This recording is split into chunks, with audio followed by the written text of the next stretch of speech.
বিদায় মেরে দোস্ত আসেন যদি চাই যে আল্লাহ আমাকে জান্নাতের বিনিময়ে কিনুক। যুবক যদি চায়, নাইলে বাড়ি সোনা দিয়া বানাইতে পারি, বেশি দিন থাকতে দিবে না, এটাই সত্য। থাকতে তো দিবে না, এমনকি বাড়ির ভিতরে কবরও হইতে দিবে না। সোনা দিয়েও মোড়ায়ও যদি বাড়ি বানাই, তারপরও বাসতলা নাইলে গাছতলা, ঠিক না? কয়দিন থাকবেন এখানে? কয়দিন থাকবেন? যতই কামাই না কেন, কতটুক খাবেন? এই জন্য কিতাবে লেখা আছে, কামাও যত খুশি মনে চায়, কিন্তু তোমাকে মন মতো খাইতে দিব না। যতটুক লেখা দিছি অতটুক খাবে, আর বেশি খাইতে পারবে না। যদি তাই না হইতো, তাহলে 1000 কোটিওয়ালা মানুষ, 1000 কোটি টাকার মালিক মানুষ মিষ্টির দিকে তাকানো ছাড়তো না। ডাক্তার তো বলে দিছে মিষ্টির দিকে তাকাইতেও পারবেন না। হইতে পারে চোখের রে দিয়া, দৃষ্টি দিয়া মিষ্টি ঢুকবে, আর আপনার ডায়াবেটিস বেড়ে যাবে। ছুঁইতে পর্যন্ত দেয় না আল্লাহ, এটাই সত্য।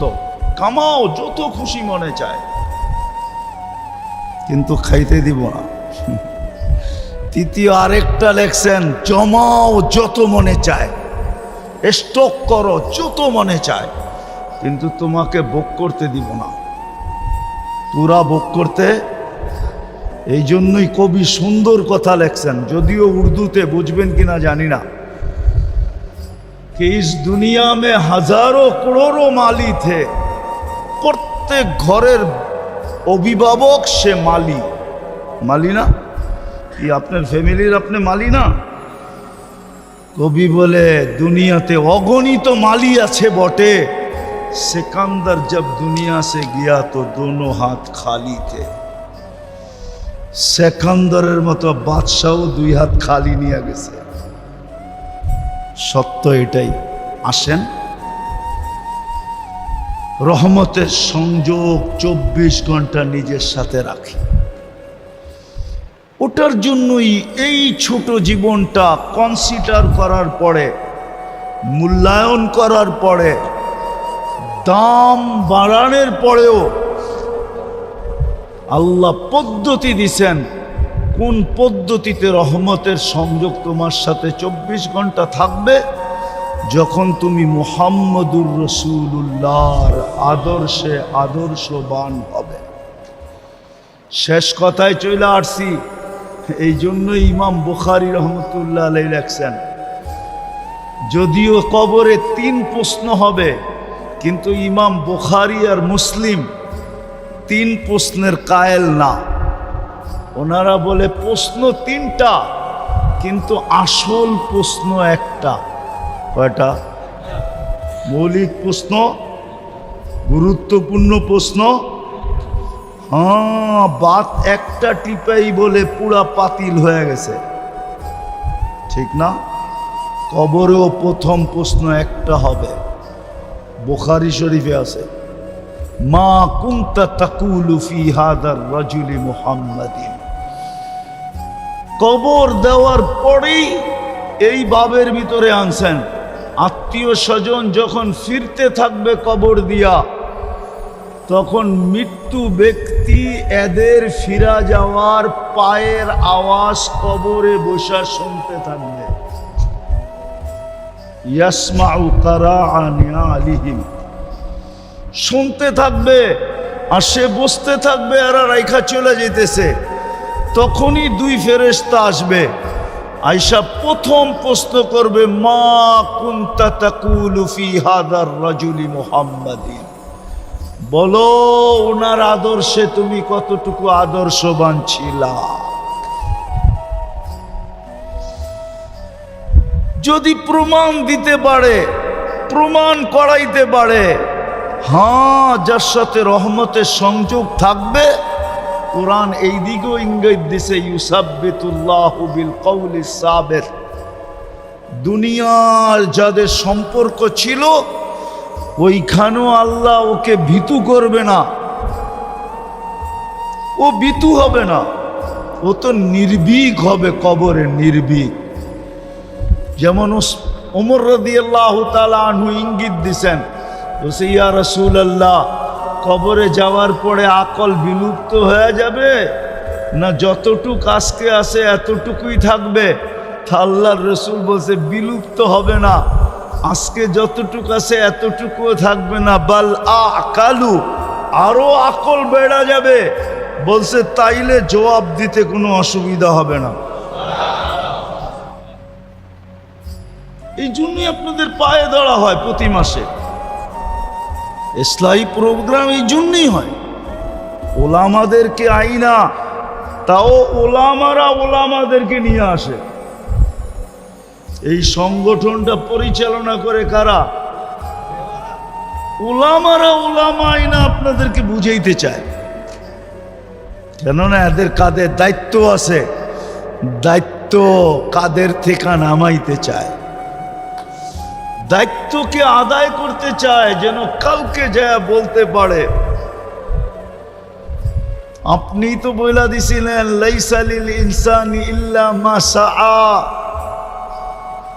সাধ্যের বাহিরে আমরা করতে পারি না, যতটুকু সাধ্যে ছিল এতটুকুই করছি। প্রতি মাসে কাউকে না কাউকে ডাইকাই না আমরা তুলা ধরতে চাইছি, এই জন্যই এরা এই ব্যবস্থা করছে। দোয়া করেন এদের জন্য যে আরো কিয়ামত পর্যন্ত এটা চলতে থাকে। শুধু দোয়াই শেষ, দোয়াও করেন যদি সম্ভব হয়, এরা যদি চায় তাইলে সহযোগিতাও করেন, আরো বড় করে করেন প্রতি মাসে, এরকম ছোট না, আরো বড় করেন, আরো বড় করেন। এক মাস প্রচার চালান, তারপরে করেন যাতে সবার কানের ভিতরে আওয়াজ যায়। এই জন্য মেরে দোস্ত বলতেছিলাম, মুহাম্মদুর রাসূলুল্লাহ সাল্লাল্লাহু আলাইহি ওয়াসাল্লামের রঙে যে রঙিন হবে, আদর্শকে যে আদর্শ বানাবে। আল্লাহ তো কনসিডার করছেনই, আবার মুহাম্মদুর রাসূলুল্লাহ কনসিডার করছেন। উনিও আমাদেরকে কনসিডার করায় দিছেন আল্লাহর থেকে। তো সাথী সাহাবাদেরকে বলছে, লাউ তারাকতুম উশরা মা উনজিলা বিহি, তোমরা যদি 10 ভাগও ছেড়া দাও তো আমার সাথে মিলতে পারবে না। কিন্তু আমাদেরকে কি বলছে? আমাদেরকে না, আমাদের একটু আগে যারা 100 বছর আগে যারা ছিল ওদেরকে বলছে, লাউ আমিলতুম উশরা মা উনজিলা বি লানাজা, তোমরা যদি 100 ভাগের 10 ভাগও রঙে রঙিন হইতে পারো তাইলে তোমরা 100 নাম্বার পায় আমার সাথে মিলিত হবে। আমি তো বলবো আমাদের জন্য আরো কনসিডার করছে, লাউ তামাসসাকা বিসুন্নতি ইনদা ফাসাদি উম্মতি।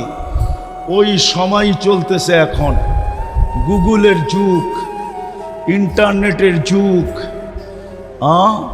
হোয়াটসঅ্যাপের যুগ, ইমুর যুগ, ফেসবুকের যুগ, আরো কত কিছুর যুগ, ঠিক না?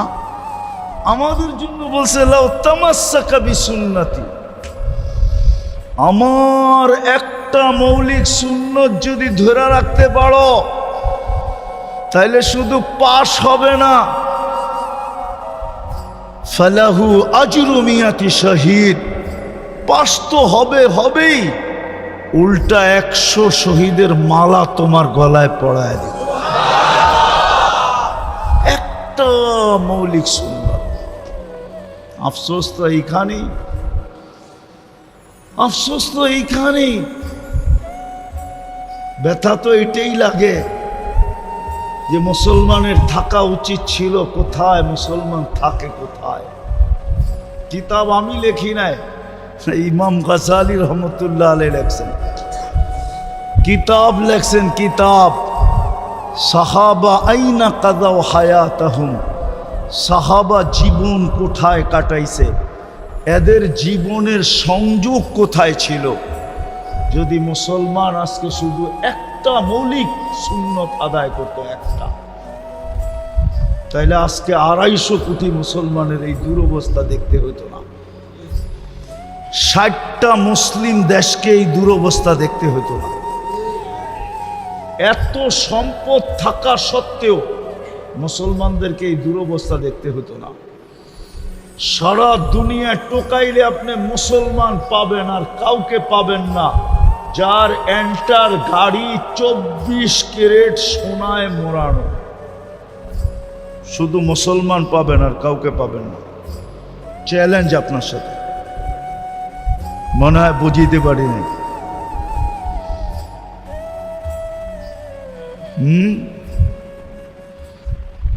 বুঝাইতে পারি না, বুঝছেন? হ্যাঁ, দুবাইয়ের আরব এমারতের বাদশার ছেলের একাধিক গাড়ি 24 ক্যারেট সোনায় মোড়ানো। শুধু মুসলমান ছাড়া আর কাউকে পাবেন না দুনিয়াতে, যত বড় টাকার মালিকই হোক না কেন, যার গাড়ির এন্টার পার্স সোনা। শুধু ব্রুনাইয়ের প্রেসিডেন্ট পাবেন যার এন্টার গাড়ির পার্স সোনা দিয়া বানানো।